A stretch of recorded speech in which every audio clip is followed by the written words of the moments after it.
Kita berada di museum. Ini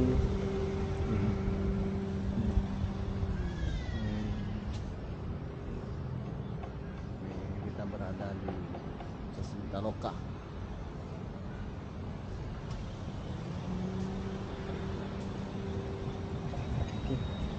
Berjalan. Jadi izin kami izin memperkenalkan diri, terutama tentang izin mau menyampaikan kalau kita mah enggak begitu ya. Yang penting profil dari Museum Sasmitaloka Dina Ahmad Yani, museum kita ini, museum kita ini menggunakan rumah dinas ya, rumah dinas Pak Yani, yang pada saat itu beliau masih berpangkat Letnan Kolonel. Beliau menempati rumah ini pada saat beliau Letnan Kolonel. Pindah dari Jawa di Jakarta, di Mabesar, kemudian mendapatkan satu fasilitas rumah dari Mabesar.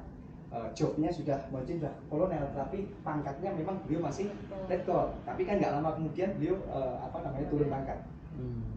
Kemudian awal 57 Pak Yani menempati rumah ini, dan kita ketahui hanya kurang lebih 8 tahun Pak Yani tinggal di sini, karena kita ketahui 1 Oktober tahun 65 merupakan satu peristiwa yang sangat memilukan bagi bangsa kita. Peristiwa G30 SPKI, di mana salah satu target utamanya adalah Pak Yani. Pak Yani diculik oleh pasukan Cakrabirawa yang pada saat itu satu kompi. Mereka melalui jalan Latu Harari masuk. Kalau Bapak mungkin tadi masuk dari Lembang. Oh dari sini ya? Sudah Kelapa kan? Oh dari sini, berarti itu Latu Harari, ya bener. Nah, mereka masuk satu kompi penuh, langsung styling ke tempat yang sudah ditentukan oleh pimpinannya, menyebar ke seluruh halaman. Satu tim kecil di bawah pimpinan Sersan Raswat masuk untuk menjemput Pak Yani, yang memang ditugaskan untuk dari Cakrabirawa ditugaskan untuk menjemput Pak Yani. Satu tim kecil di bawah pimpinan Sersan Raswat. Sebelumnya sudah melucuti senjata atau melumpuhkan regu jaga, munisi dan regu jaganya. Kebetulan sebenarnya Pak Yani ini ada perkuatan hari tanggal 30 Septembernya siangnya sebenarnya ada perkuatan 1 peleton dari Pomat, tetapi Pak Yani nggak berkenan. Kalian mau tidur di mana? Kalian pulang saja, toh di sini sudah ada regu jaga. Itu penyampaian Pak Yani, sehingga mungkin ada hikmahnya ketika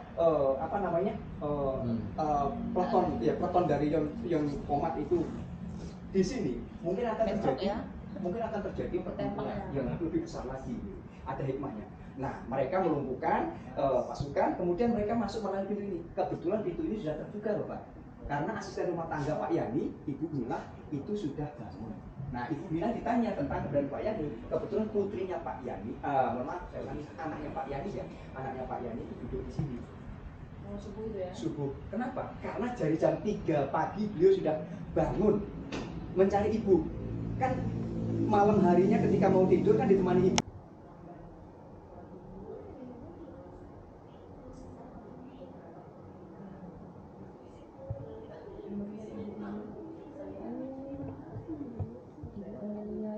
Ini berarti nyusul baru busuknya nih Pak, dari India Pak.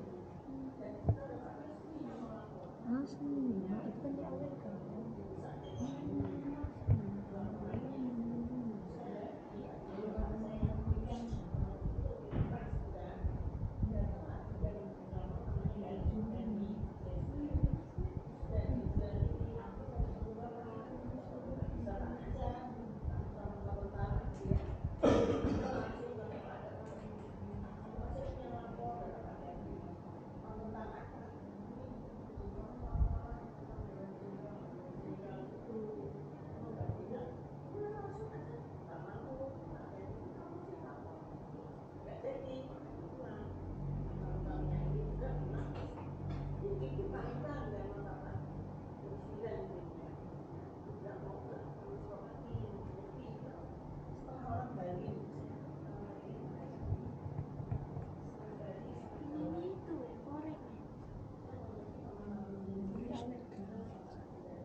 Pak Yani terakhir kali menerima tamu, merupakan aktivitas terakhir kali Pak Yani sebelum peristiwa Subuh Udara 1 Oktober tahun 65, di mana pada malam hari itu sekiranya jam setengah 9 malam ada tamu dari Surabaya, Beliau dan Pangdam Brawijaya Mayor Jenderal Basuki Rahmat yang disertai oleh ajudan gubernur. Mereka berdua pejabat dari Timur Tim menghadap Pak Yani melaporkan tentang peristiwa yang ada di Surabaya, bahwa kediaman gubernur Jawa Timur itu dirusak oleh PKI dan para anggotanya termasuk keluarga. Dan hal ini dilaporkan kepada Pak Yani supaya disampaikan kepada Presiden. Sehingga Pak Yani pada saat itu menerima tamu tersebut sampai kurang lebih jam 11 malam. Dan berencana esok hari jam 9 malam Pak Yani jam 9 pagi Pak Yani akan menghadap Presiden Soekarno sekaligus mendampingi Mayor Jenderal Basuki Rahmat dan ajudan gubernur Jawa Timur ini untuk menghadap Presiden Soekarno menyampaikan laporan bahwa di Surabaya terjadi pengerusakan terhadap kediaman gubernur. Nah, setelah tamu pulang, ajudan Pak Yani namanya Mayor Subadi itu mau istirahat di belakang. Kemudian dicegah sama Bapak, jadi kamu pulang saja, besok pagi kamu baru datang. Sehingga Pak Bardi pulang. Setelah Pak Bardi pulang, Pak Yani pun akan segera istirahat, kemudian melepas baju kemeja yang tadi ya, kemudian menggunakan piyama. Nah, piyama tersebut pada akhirnya menjadi salah satu koleksi di Monumen Pancasila, karena itu baju itu diketemukan di sumur di daerah Lubang Buaya, dipergunakan sebagai koleksi di sana, Pak. Besok rencana mau ke sana, Pak. Itu apa namanya, piyamanya. Nah, piyama yang di sini piyama serupa yang pada saat itu tidak dipakai, tapi asli punya Pak Yani. Yang dipakai Iya, tapi tidak dipakai pada saat itu. Pasti kalau yang di Monumen Pancasila udah bolong ya, udah kena tembak kan? Iya, udah rusak itu karena diseret segala macam juga. Nah, setelah itu Pak Yani, Pak Dirinya kan diculik sama orang jahat ini. Nah, ajudan tidak ada di tempat. Ajudan Pak Mayor itu. Iya, Mayor Subadi tidak ada di. Ya, itu ada hikmahnya. Karena kalau mungkin Pak Bardi ada di sini, ya pasti jadi korban juga seperti di Pak Nasution. Ajudan Pak Nasution juga jadi korban. Nah, inilah Pak, mohon izin kembali lagi koleksi yang ada di ruangan tamu Museum Sasmita Aloka Cina Pak Yani. Ada satu lukisan yang sangat besar, itu lukisan yang mengilustrasikan Pak Yani memukul ya, Pak Yani memukul atau menempeleng pasukan Cakrawirawa ketika pasukan Cakrawirawa ini dengan tidak sopan melarang Bapak mau melaksanakan mandi ya dan ganti baju.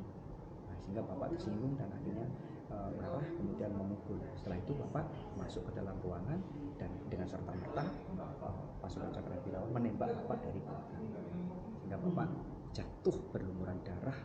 Bapak gugur di tempat monumental di depan itu. Ini dilukis oleh Bapak Oman ya, merupakan pelukis khusus ya, pelukis pribadi Jenderal itu apa namanya, koleksi yang ada di ruangan ini. Nah, ini ruang ajudan di sini. Ini ajudan ya. Ruang ajudan.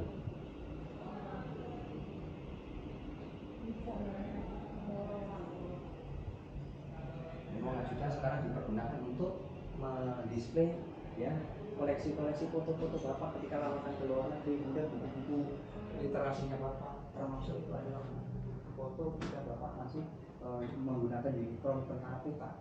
Dulu ya, Bapak kan dikenal dari tentara peta ya, tapi sebenarnya pendidikan Bapak banyak banget, bukan semata-mata dari tentara peta. Bapak juga termasuk dari kecil. Bapak dari kecil. Bapak itu pernah menjadi sersan cadangan Kenil. Bahkan Bapak setelah pendidikan melanjutkan pendidikan lagi, Bapak mendapatkan pangkat efektif sersan Kenil dinas di Bandung, di Cilencah.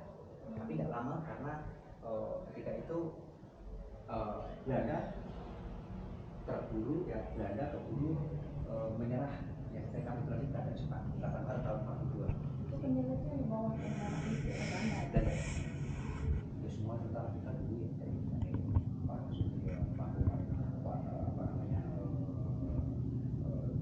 Buya Harjo, Pak Gatot Subroto, dari kemudian semua turun. Karena memang adanya itu media ya, media tempat untuk pengabdiannya ya itu yang otomatis ya melalui itu.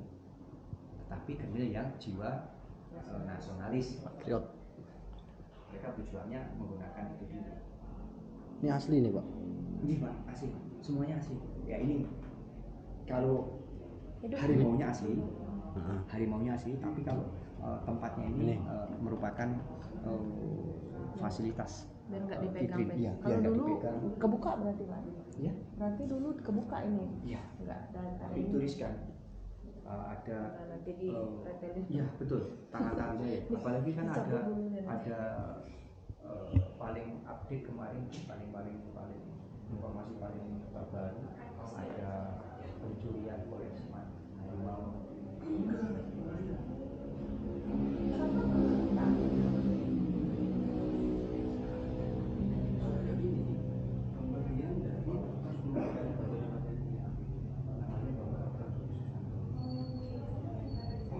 Itu pemberian dari Pangdam Siliwangi, namanya Bapak Kolonel.